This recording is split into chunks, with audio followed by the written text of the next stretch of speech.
Is your rent going through the roof, forcing you to hand over more of your hard-earned pay, putting you in a squeeze? Tonight, KSL investigates the causes and solutions to the complex issues creating unaffordable Utah. Coming up next. You may have noticed it's a lot more expensive to rent around Salt Lake City. A lot of folks are moving here, and that's pushing prices up. KSL investigator Debbie Dujanovic found that an unaffordable Utah could strangle the state's growth. It is definitely difficult to find something that I can afford. For 3 years, Janice Thompson and her cat Lynx have called this studio apartment in West Valley City home. But at the end of the month, they're moving out. If I come home and park at night, I'm scared to walk from my car to my home, and I've had some bad experiences here. She's seen fights. Her car window was busted out. A neighbor set the building on fire. Police have recorded 237 crimes in her neighborhood over the last month. On top of all that, her rent has shot up from $575 a month to $800 for a studio. There's like a gap that keeps building and building, and now I'm in debt and I can't make ends meet. Thompson says she earns about $30,000 a year at her job.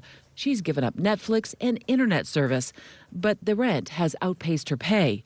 She says that's forced her to make ends meet with credit cards. The cost of living is so high. It's not just this apartment complex, it's apartments all over the valley. Federal data show she's right.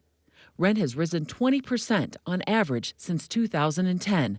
A two-bedroom in St. George went up 24%. Two-bedroom prices in Grand County jumped 42%. $1,250 a month for a one-bedroom. So what does that mean for apartment hunters? We compared rental prices for a two-bedroom apartment in a dozen cities across the state. Not surprising, Park City and Salt Lake City, well, you're going to pay the most, about $1,400 a month. It's not much cheaper in Cottonwood Heights. In St. George, well, that's almost $1,200 a month as well. Live in Sandy, West Valley, Bountiful, plan on at least $1,000 a month. About the only thing affordable out there is in Cedar City at $700 a month. Here in Salt Lake City, a housing study shows rent rose twice as fast as people's take-home pay in just 3 years. And now half of all renters spend 30% of their income on rent. That's a figure the government considers unaffordable. Salt Lake City believes if unchecked, the problem here will only get worse. I would say nothing's really affordable. People are really struggling to figure out how to stay in the city. City Housing Director Melissa Jensen says the city needs cheaper apartments and more of them, 7,500 more. The shortage of affordable housing squeezes people earning under $20,000 a year the most. That means they're giving up food, they're not paying their bills, they're maybe not fixing their car. So you have about 54 units. She showed us this apartment building as one solution to the housing crunch. It's mixed income, meaning 14 apartments charge the market rate, $1,450 for a two-bedroom, two-bath apartment. But the other 58 units charge between $303 and $950 based on a person's take-home pay. And these aren't housing projects from 50 years ago. This 500-square-foot apartment comes with quartz countertops, stainless steel appliances, even a marble surround in the bathroom. Do you have enough of these apartments around town? We don't. I mean, just like everybody else in the city, we're fighting to determine where we can put these units and how to make them thrive. Jensen says the city wants to encourage more developers to build affordable housing, and big buildings aren't the only answer. The city wants more duplexes, row houses, even more mother-in-law apartments. All of those can blend in with the city's existing neighborhoods. She says the city can't afford to become unaffordable. If everybody moved out of this city who couldn't afford to live here, imagine the commute coming in. Imagine the effect on air quality. We all need a place to live, but we all deserve to live somewhere that is safe. Janice was lucky. She found a new place for her stuff and her cat. But for so many others, the cost of housing is growing more unaffordable here in Utah. Now, you might be wondering why cities around Utah don't just set a cap on apartment prices. It's called rent control. Well, it turns out the legislature banned rent control back in 1987, so that is not a solution to the problem that we're seeing here. Wow, I think if you haven't been in the market, you just don't realize the sheer price, the jump that those apartments have taken. It's costing so much money, and in fact, we're going to make this the subject of our KSL TV Facebook Live tonight at 10:30. Let's debate it. Let's talk about it. All right, sounds interesting. See you live Thanks, at 10:30. Okay, great. Utah's economy keeps chugging along at a record pace, and that means more people are working and more children are in daycare. Parents are quickly discovering that they are paying more too, Mike. Yeah, that is adding to the financial squeeze, making for an unaffordable Utah. Specialist Ladd Egan looks for the solutions to the daycare dilemma.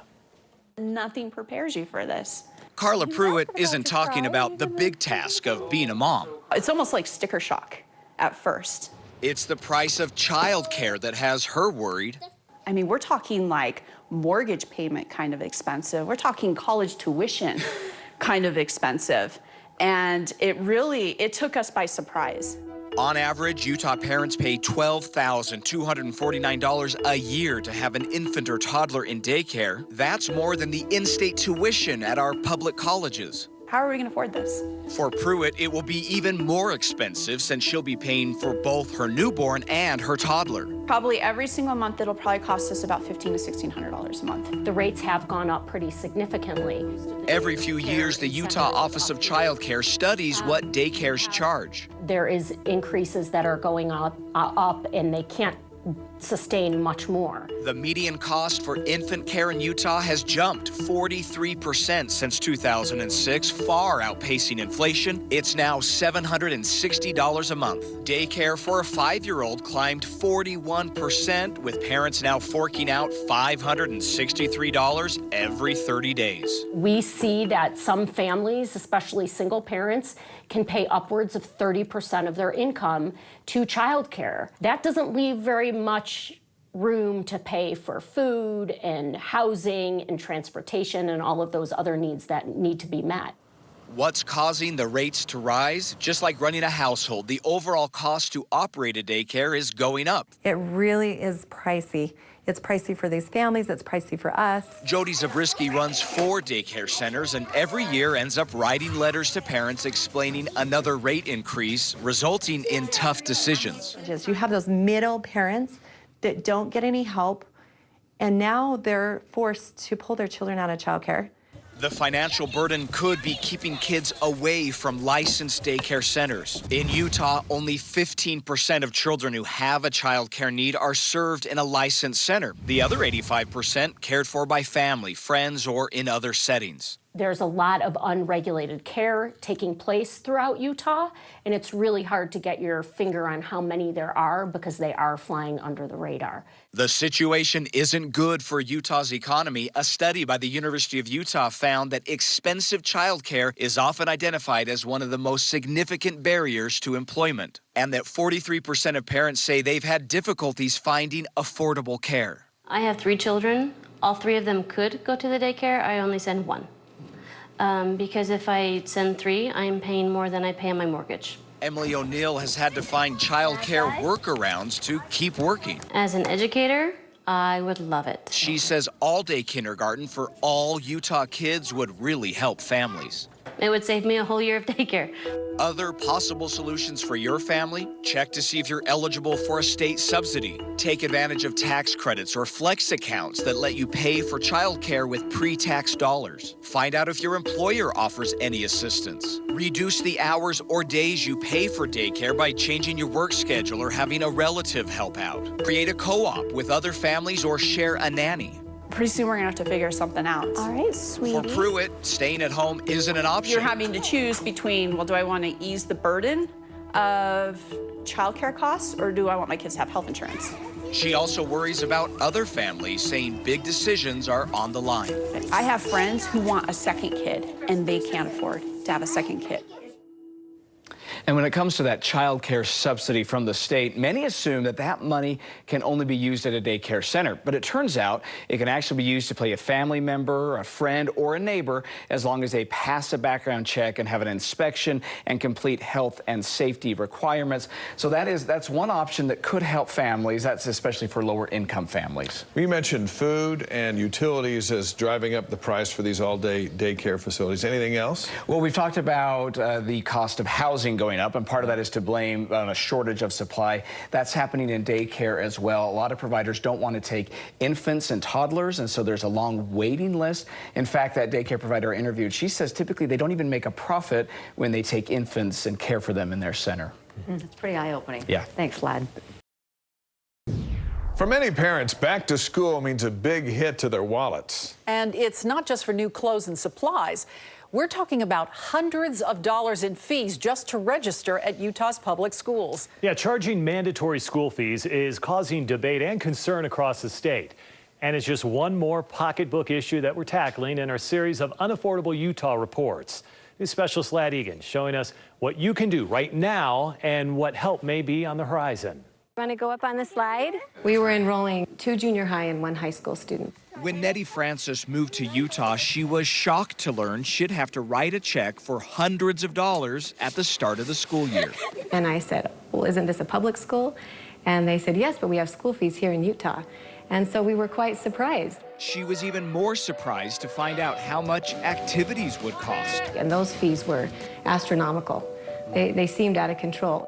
She's not imagining things. In the last 5 years, school fees in Utah jumped 29% to $71 million last year alone. That's an average of $250 per student for everything from $79 for band class, $294 for cheer, $84 for drama, $42 for a field trip, and get this, $112 for internet. The fees that students pay themselves go to pay for their participation in that program. Ben Horsley with Granite School District says it's important to remember that many of the fees are for optional activities. You might be saddled with a $600 travel bill to California to participate in some sort of competition. Students who can't afford to pay can get a fee waiver. For instance, your general school registration fees can be waived. We're not going to waive a yearbook. That's not a necessary expense to participate in the public education program. What the fee waiver represents is it's an elimination of a barrier to high-quality education. But the process is far from perfect, admits Angie Stallings with the State Board of Education. A recent internal school board audit estimated that 29,000 Utah students qualify for fee waivers but aren't getting them. Result, the audit says, is an unreasonable system of fees which jeopardizes equal opportunity for all students by limiting access to school programs. The problem goes back decades. In 1994, a permanent injunction created stiff new rules, but one critical rule was never implemented. One of the things the injunction calls for, which we have never done, is to establish a maximum fee amount per sport or activity, or to establish a maximum fee amount per family. They're nickeling and diming the parents of the kids. Attorney Kent Windward says the debate should be framed as a state constitutional issue. We have a right as parents to have a free education for our students. What's more, he says districts not following that 1994 ruling is a liability that could end up costing taxpayers more money. Somebody could actually sue and say, hey, you're in violation of this court order. We want you held in contempt. In response to the audit, the school board has created a task force. The big question, though, if fees were to go away, where would the money come from? People forget that if we didn't have school fees, probably what we would have is higher property taxes. I know you weren't expecting farm animals in a story about education. We're starting to do it at farmers markets and stuff. But it's important we visit Roots Charter School in West Valley City, where students earn a regular diploma but spend a few hours a week working in the dirt. We find that school fees are really a hard thing for a lot of our families. Vice Principal Whitney Chilcote says fees were dividing the student body. And sometimes they feel like they have to jump through too many hoops and then they just don't participate. Which is why administrators did away with most of them and are sharing their example with the new task force. The ultimate goal would be to have no fees and just everybody be able to do all the activities and participate in everything. We have great people in Utah. We should be able to find something that will work. Do you want that one? As for this Utah mom, she says families have accepted fees for far too long and is glad the issue is finally being addressed. If it's public education, then let's fund it publicly. If we need this money, then let's do it. And the big takeaway here, even if you think you may not be eligible for a fee waiver, the schools urge you to apply, and they say don't be ashamed to bring up financial concerns with the school officials. They can usually find a solution, though. A quick reminder here, fines and any fees you pay for classes that get you college credit, those cannot be waived. Lad, you told us about the task force. What's next? When could we expect some changes? Well, I told you about the first audit. That was by the school board. Well, we've learned that there is a second audit underway, this one by the state legislature, and the task force wants to look at that before they make any recommendations. Okay, we'll keep on top of it. Thanks, Lad. You're welcome. Tonight, we continue our coverage of Unaffordable Utah as residents worry about our cost of living. Tonight, we've explored skyrocketing rent, but now we're going to look at rising health care costs. Yeah, Deanie, one Utah family considered extreme measures when the insurance company said no to a necessary but costly surgery for their daughter. News specialist Lad Egan showing us their battle for health care. We don't eat out. We don't go to movies. We don't celebrate birthdays. For the Meredith family, they say they're paying more. For 8 years, we've spent half our income on health care. But getting less when it comes to their health care coverage. The deductibles, the copays, I mean, they don't even start paying for stuff until, halfway through the year. Last year alone, the family of 5 spent $25,000 on insurance premiums and another $20,000 out of pocket. I mean, health care is more than our cars, more than our car insurance, more than our house, all put together. And then you keep getting bills. And it's penny pinching could only get them so far. Well, this is a biggie. How much is this one here? Especially when faced with an insurmountable challenge. $100,000 surgery. What middle-class family can come up with $100,000 for a medical procedure? I mean, it's crazy. Their daughter, Marin, needed a cochlear implant. She's completely deaf in her right ear, and she's mostly deaf in her left ear. Years of trying to authorize the surgery were useless. Insurance wouldn't cover it, and the clock was ticking. Looking for any way out, they considered something drastic. The rest of their story in a second. First, this isn't an isolated case. 2/3 of U.S. adults say the cost of health care is stressing them out. People are having conversations with their neighbors about premiums just like they are about the weather. Stacey Stanford with the Utah Health Policy Project says the frustrations are mounting. Really, the out-of-pocket squeeze, is what hurts people. Well, we know that about 70 million people in the U.S. have high deductible health plans. 41% of us, according to the CDC, now have plans with family deductibles of at least $2,600. It doesn't matter what kind of person you are, it's hard for everybody. Angela Fagerlin at the University of Utah studied this shift to higher out-of-pocket payments and found only 6% of patients tried to negotiate prices. I think it's uncomfortable. Nobody wants to admit that they can't afford it. She'll be the first to admit, even those wanting to be savvy consumers quickly discover cost comparison data is nearly impossible to find. I think that's where we need to start, because we can't ask people to be consumers if we don't give them information to do so. Even so, there are steps we can all take right now to save money. Stay in network for everything, including labs and x-rays. Check for errors on doctor bills and insurance explanations. Look for discounts on pricey prescription drugs. Avoid the ER by finding lower-cost urgent care like video consultations or a doctor's office with extended hours. And ask questions before undergoing expensive procedures. You can ask why. You can ask if that really should be the first step or second step or whatever. It's been 4 years. We've been fighting for this. Granted, none of that would have helped the Merediths who felt they couldn't win. The state is coming to you and say, we can only help you if we break you first. The happily married couple even planned on breaking up. We had no desire to get divorced. Over half our marriage. Splitting up their family to get Medicaid, which would cover the $100,000 cochlear implant. And then we can go and say, look, we don't have a two-income household anymore. Then, around Christmas time, seemingly more bad news. John got let go from his architectural firm. Losing his job, though, turned out to be a blessing in disguise. Without a paycheck, the family finally qualified for Medicaid. Not bad. Ow. Giving Marin the long-awaited gift of hearing. That's pretty cool. Just a neat moment for that family. Marin is still waiting to get her cochlear implant activated. Her family promises to share some of that video with us of that exciting moment.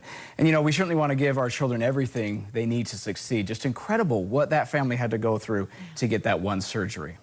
Absolutely. I mean, there are, like you said, different choices and options that we have now, but boy, to be faced with those decisions. I know, and most of us, you know, it comes down to smaller things. I know with my family, we can save money by going to like an after-hours clinic. That saves us that $75 copay to go to maybe more of like an urgent care, or even more if you tried to go to the hospital. Yeah.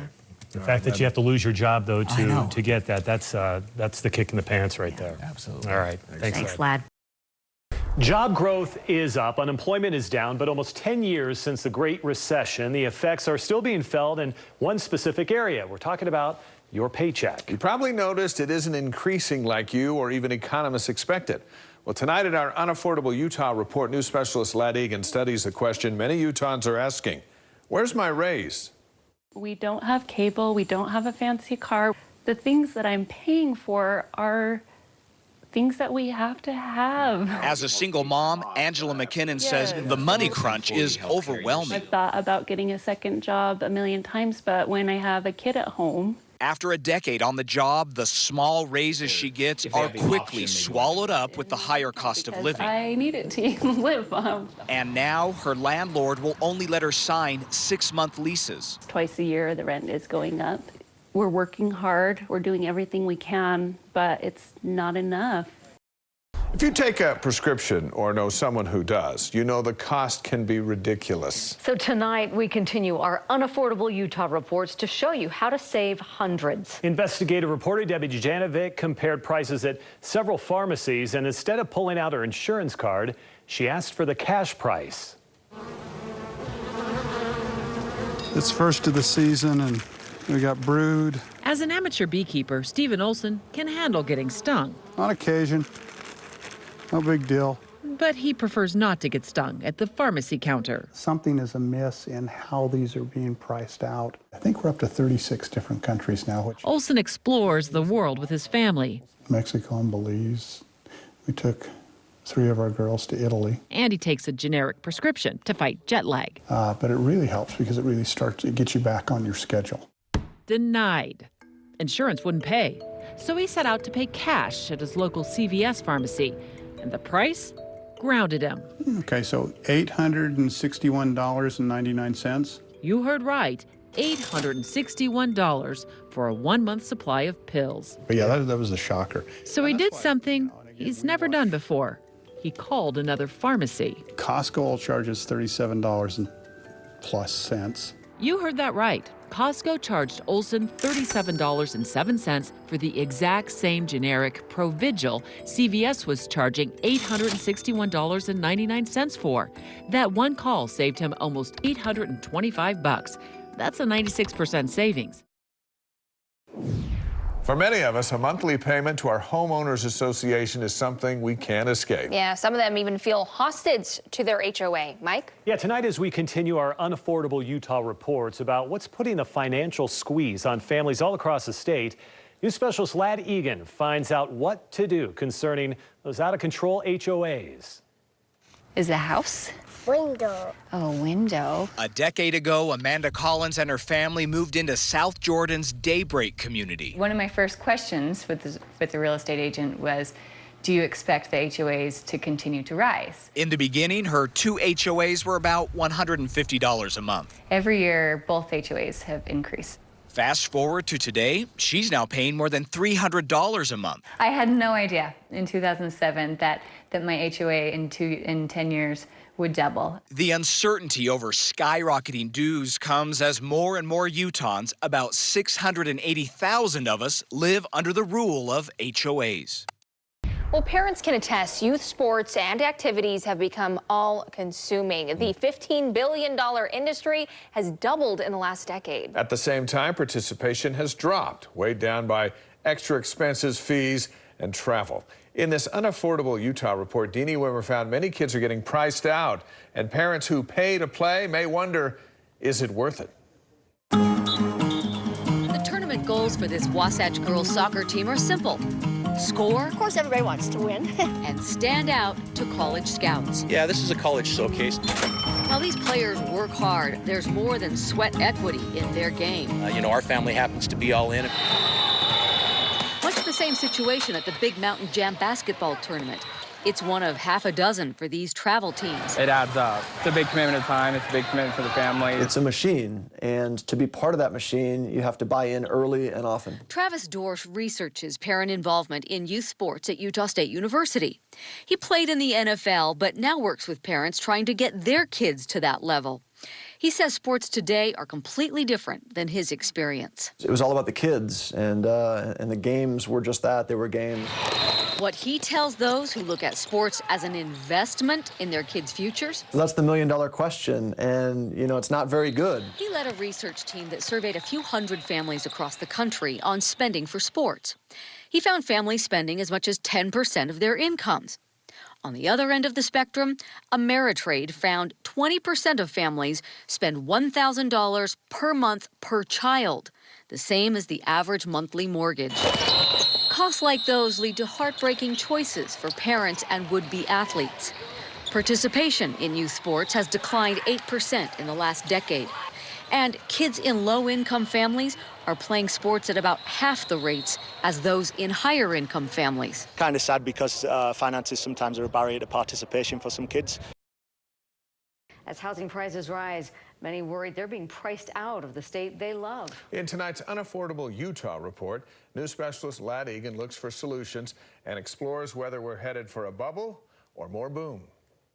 Look, I have this one. We started out looking into Willa. To understand the stresses of Utah's housing market, look no further than the DeFeeney family. With 3 kids, we wanted a house. In 2015, they set out with a dream. A garage, a yard, and a garden. It didn't take long for frustration to set in, bidding wars, rejected offers, and intense competition. You just kind of feel like you're in the dark and you have no control. They went back to renting for a year, but prices kept rising. Okay, what are we doing wrong? We changed realtors, we would change this or that. It's nice to be able to have your own, be able to do what you want to it. After several agents, they landed with realtor Amy Wilson, who says houses for first-time buyers have all but disappeared in the Salt Lake and Utah valleys. I mean, really, entry-level homes, you're looking at $350,000 to $400,000. You're looking at a $2,300 mortgage payment. That's a lot for a small family, especially with, you know, young kids. She worked with the DeFeeneys to make some difficult compromises.